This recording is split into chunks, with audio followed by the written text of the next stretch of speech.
கர்த்தருடைய பரிசுத்த நாமத்துக்கு ஸ்தோத்திரம். இன்னைக்கான வேத பகுதியை பார்க்கறதுக்கு முன்னாடி நேற்று நம்ம வீடியோவில் கேட்ட வினாவுக்கான விடையை இன்னைக்கு நம்ம பார்க்கலாமா?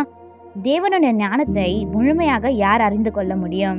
இதுக்கான பதில் எவராலையும் அறிந்து கொள்ள முடியாது. சரி, இப்போ நம்ம இன்னைக்கான ஒரு சின்ன வினாவை பார்க்கலாமா? எனக்கு ஒத்தாசை வரும் என்று சொல்லும் மனிதன் யாரிடமிருந்து உதவி பெறுகிறான்? இதுக்கான பதிலை கமெண்ட்ஸில் சொல்லுங்கள். சரியான பதிலை நான் நாளைக்கான வீடியோவில் சொல்கிறேன். இப்போ நம்ம இன்னைக்கான வேத பகுதியை பார்க்கலாமா? சங்கீதம் 121 அதிகாரம் 2 வசனம்.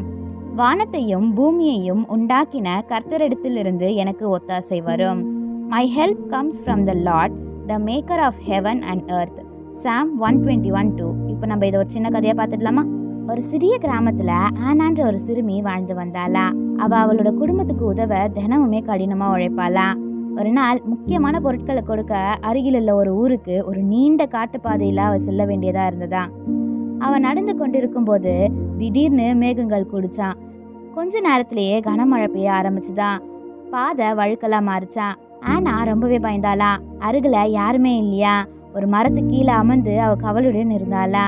அப்ப ஆனா கண்களை மூடி, ஏசப்பா இப்ப நான் என்ன செய்யுதுன்னு தெரியல, தயவு செஞ்சு எனக்கு உதவி செய்யுங்கன்னு சொல்லிட்டு ஜபித்தாளா. கொஞ்ச நேரத்திலேயே ஒரு முதியவர் கொடையோட வந்தாரா. மகளே, இந்த வழியில மழை ஆபத்தா இருக்கு, நான் உன்னை பாதுகாப்பா அழைத்து செல்றேன்னு சொல்லிட்டு சொன்னாரா. அவர் ஆனாவை பாதுகாப்பா வழிநடத்தி ஒரு நல்ல பாதையை காட்டினாரா. ஆனா பாதுகாப்பா அந்த ஊருக்கு போனதுக்கு அப்புறம் அவருக்கு நன்றி சொல்ல திரும்பி பார்த்தாலாம். ஆனா அங்க யாருமே இல்லையா. அப்ப ஆனா சிரித்து கொண்டே கண்ணீர் விட்டாளா. ஏசப்பா அவளுக்காக சரியான நேரத்துல உதவி அனுப்பினார் சொல்லிட்டு அவ புரிந்து கொண்டாளா. இதே போல நம்ம தனியா இருக்கிறோன்னு சொல்லிட்டு நினைக்க கூடாது. ஏன்னா ஏசப்பா எப்பவுமே நம்ம கூட தான் இருக்கார். அவர் நம்மளுக்கு எதிர்பாராத விதத்துல உதவி அனுப்புவார். ஆமென்.